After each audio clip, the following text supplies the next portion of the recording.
En 2025, plus de la moitié de l'humanité vit dans un pays où la liberté de la presse est gravement menacée. Un terrain où le moindre article, la moindre enquête peut mener le journaliste en prison ou à la mort.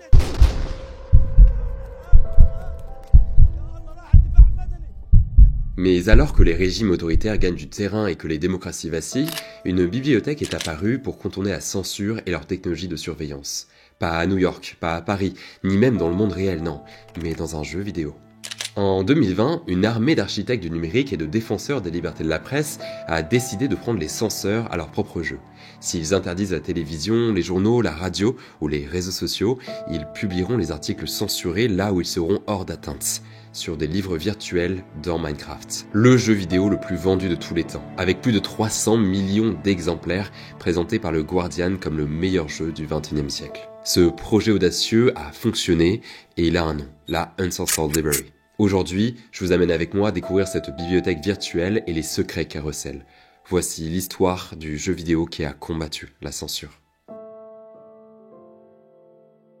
Avant d'entrer dans cette bibliothèque virtuelle, il faut qu'on prenne un peu de recul. La presse a souvent été présentée comme un quatrième pouvoir, une forme de contrepoids au pouvoir législatif, exécutif ou encore judiciaire des États. Mais ça va beaucoup plus loin au XXIe siècle, alors que les États ne sont plus les seuls maîtres du jeu politique, que l'information se noie dans un océan de fake news où elle est utilisée comme une arme dans les guerres cognitives que se livrent les puissances. Et ce que je retiens personnellement de l'enquête que j'ai menée pour mon livre La Nouvelle Société de l'Information, c'est qu'une presse libre n'est pas seulement l'émanation d'un quatrième pouvoir, c'est la condition sine qua non à l'existence de notre démocratie. Et c'est la raison pour laquelle les Nations Unies ont décidé de consacrer la liberté d'expression et d'opinion à l'article 19 de la Déclaration universelle des droits de l'homme en 1948 au sortir de la Seconde Guerre mondiale. C'est-à-dire que nous croyons, et que nous croyons de toute notre force et de toute notre conscience, à la nécessité de bâtir une société politique sur la liberté de penser, d'écrire, de nous réunir librement,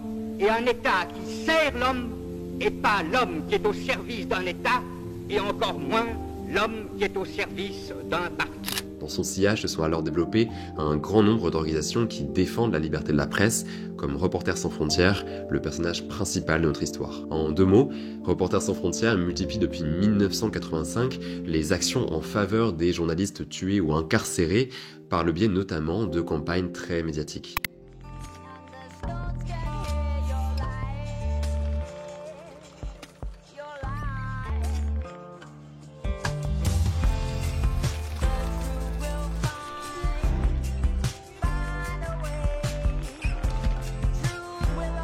It's quite easy to use. You can just search for the lottery numbers on social media and our account will show up.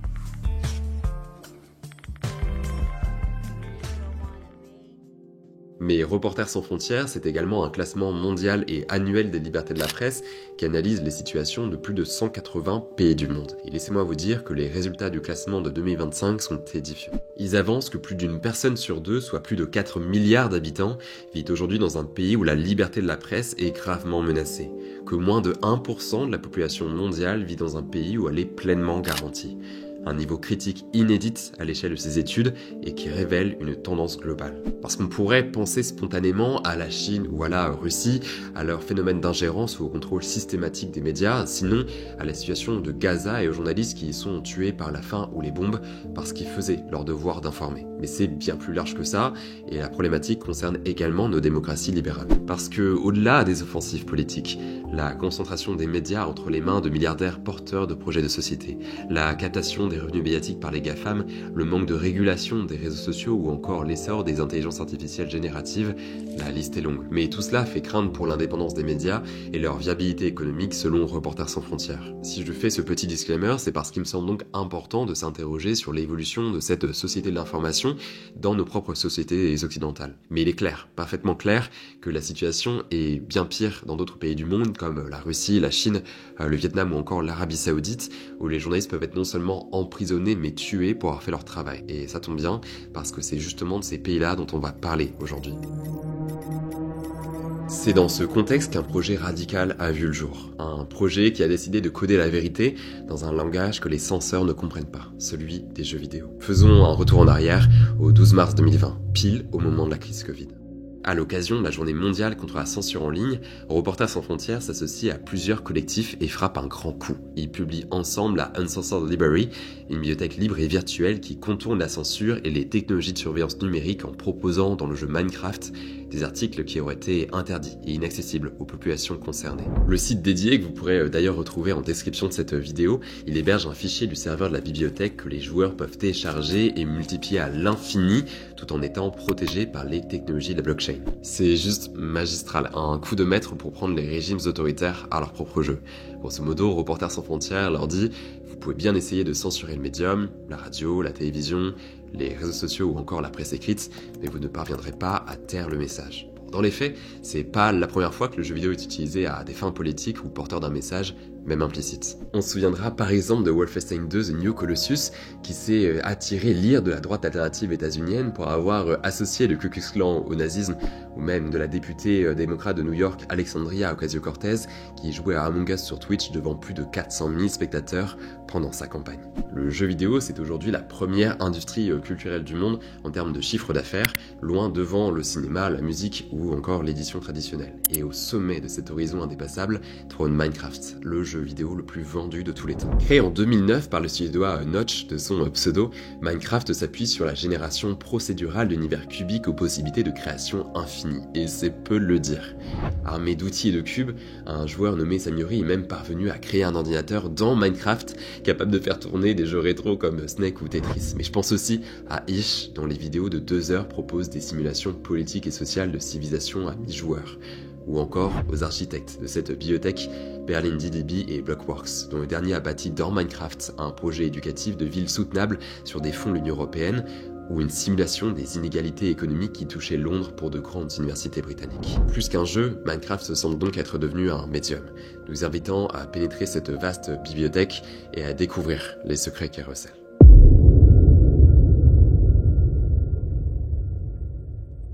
Ce bâtiment magistral que vous voyez là et qu'on va continuer d'explorer, c'est la Uncensored Library, construite pour placer le savoir et les archives hors d'atteinte des régimes autoritaires et leurs technologies de surveillance sur des livres virtuels dans Minecraft. Cette création de Reporters sans frontières, de Mediamonks à Blockworks ou encore de Berlin DDB est gigantesque. Elle a demandé plusieurs mois de travail et 12 millions de cubes, ces blocs qui composent l'univers même de Minecraft. Son architecture d'inspiration néoclassique a été pensée sur le modèle de bâtiments reconnus comme la New York Public Library ou aux infrastructures plus froides, du moins dans l'imaginaire collectif, des régimes autoritaires. Et je continue d'en découvrir des recoins à chacun de mes passages.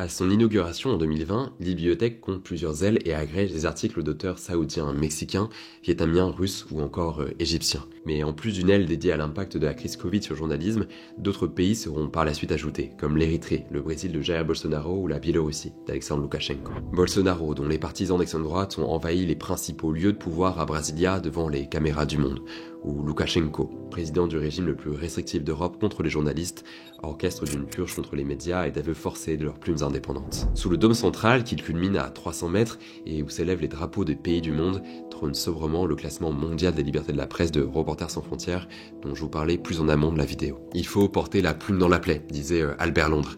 En l'occurrence, chacun des auteurs publiés dans cette bibliothèque a été les dérives des régimes les plus restrictifs en matière de liberté de la presse, risquant l'emprisonnement, la torture ou la mort pour leur travail, conférant à ce bâtiment pourtant virtuel une atmosphère intimidante. Chacune de ces salles est évidemment importante, mais parmi elles, 3 m'ont particulièrement marqué: la Russie, le Mexique et l'Arabie Saoudite. Commençons par la Russie de Vladimir Poutine. Ce que vous voyez là, Reporters sans frontières l'a appelé Data Kraken, ou pieuvre des données, un monstre marin assis sur un fond en chiffres binaires pour dénoncer le contrôle du pouvoir russe sur les flux de données et sa répression des journalistes.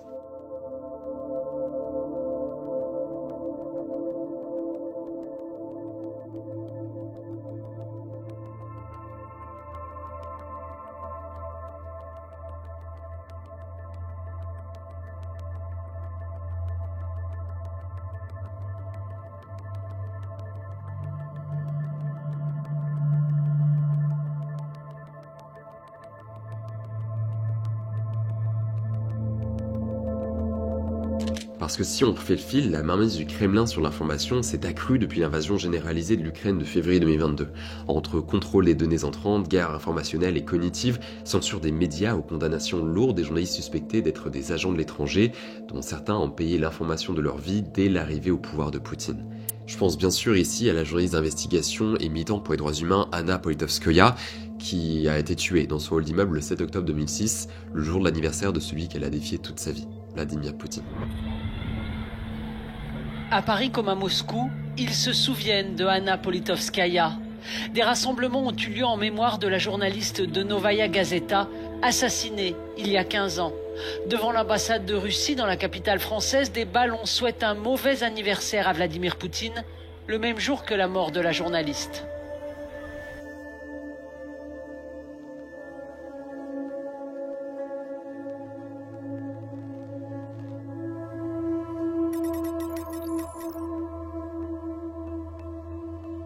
En revanche, la situation est très différente au Mexique, la seconde puissance économique d'Amérique latine derrière le Brésil. Là-bas, le danger pour le journalisme est moins lié à une censure par l'État qu'à la collusion entre les autorités, la justice et le crime organisé à un niveau local, entre menaces, corruption et assassinat des professionnels de la presse. Et c'est peu le dire. Plus de 150 journalistes auraient été tués au Mexique depuis 2000, selon un décompte de Reporters sans frontières. Les créateurs de l'Uncensored Library leur ont donc dédié une aile spécifique où reposent les travaux et les portraits de journalistes tués pour avoir informé leurs lecteurs. Elle nous donne le sentiment de pénétrer en un lieu de savoir et de lutte dont les cubes et les livres virtuels qui en parsèment les tableaux recèlent maints secrets interdits, en un geste de résistance.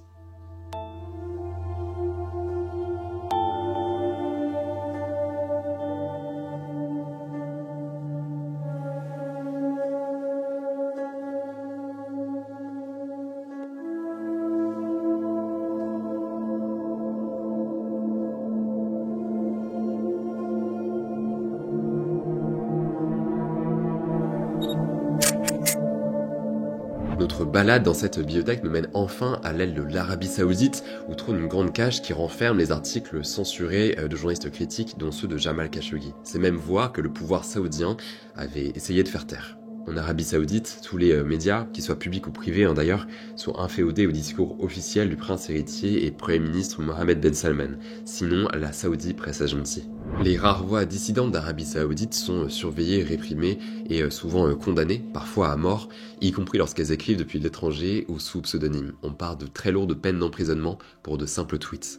Vous le savez probablement, mais en 2018, Mohammed Ben Salman a orchestré l'assassinat de Jamal Khashoggi au sein du consulat d'Arabie Saoudite à Istanbul, en raison de ses positions critiques vis-à-vis du pouvoir. Le prince héritier a très longtemps nié les faits, mais les services de renseignement américains ont clairement fait le lien, comme le révèle une note publiée dans CNN ou le Washington Post, auprès duquel Jamal Khashoggi était justement collaborateur. Ce meurtre a clairement choqué l'opinion publique internationale, agissant en chambre d'écho, des critiques étaient formulées à l'encontre du pouvoir saoudien. Mais c'est pourtant pas ce qui a empêché le soft power ou les partenariats sportifs et politiques de perdurer avec l'Arabie Saoudite.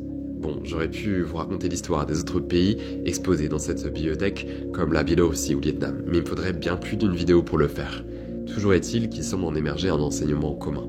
Les journalistes ne meurent pas d'eux-mêmes, non. Ils sont enlevés, menacés ou tués par ceux-là même qui ont intérêt à faire taire leur voix et la liberté avec eux. Les journalistes ne meurent pas. Ils sont tués. Ils ne sont pas en prison, des régimes les y ont jetés. Ils ne sont pas disparus, on les a enlevés.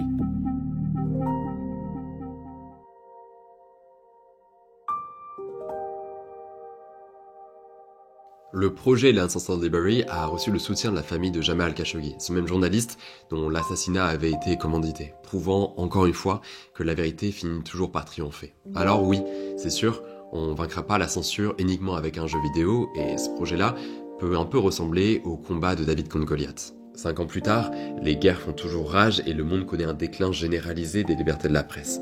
On l'aura vu avec les révélations d'Edward Snowden, l'affaire Cambridge Analytica ou les guerres cognitives que se livrent les États sur les réseaux. Le numérique reste loin, très loin, des idéaux émancipateurs des origines, de la désobéissance civile à l'idée même d'un village global du penseur Marshall McLuhan. Laura, at this stage I can offer nothing more than my word. I am a senior government employee in the intelligence community. I hope you understand that contacting you is extremely high risk. For now, know that every border you cross, every purchase you make, every call you dial, every cell phone tower you pass, friend you keep, site you visit, and subject line you type is in the hands of a system whose reach is unlimited, but whose safeguards are not. In the end, if you publish the source material, I will likely be immediately implicated. I ask only that you ensure this information makes it home to the American public. Thank you, and be careful. Citizen4. Mais en donnant naissance à cette bibliothèque virtuelle, Reporters sans frontières et les autres collectifs ont tout de même remporté une bataille. Depuis 2020, la Uncensored Library a reçu de nombreux prix, dont le Peabody Awards, l'une des plus grandes distinctions de l'industrie médiatique depuis 1940. Le projet aura touché plusieurs dizaines de millions de joueurs, dont bon nombre sont issus des pays concernés par la censure. Une manière comme une autre de prendre ces régimes à leur propre jeu en contournant leur technologie de surveillance numérique. Si je devais résumer l'histoire de la Uncensored Library, ce serait donc celle d'une action qui transcende les frontières et les appartenances. Librement accessible, cette bibliothèque virtuelle demeure le signe que la vérité trouve toujours un chemin.